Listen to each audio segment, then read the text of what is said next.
nasasaktan, lalo na nang makilala ang babaeng nagbigay sa'kin ng inspirasyon, na gumawa ng homework at makinig sa leksyon. Kaya nag-aral ng mabuti para sa aking future life, at lalong-lalo na para sa aking future wife. At kapag break time, lagi tayong magkasabay.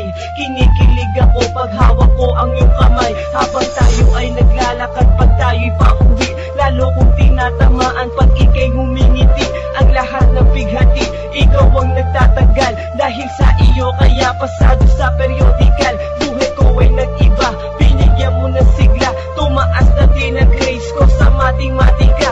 Ikaw lang ang dahilan para to sa'yo mahal. Inaalay ko sa'yo ang natanggap ko medal.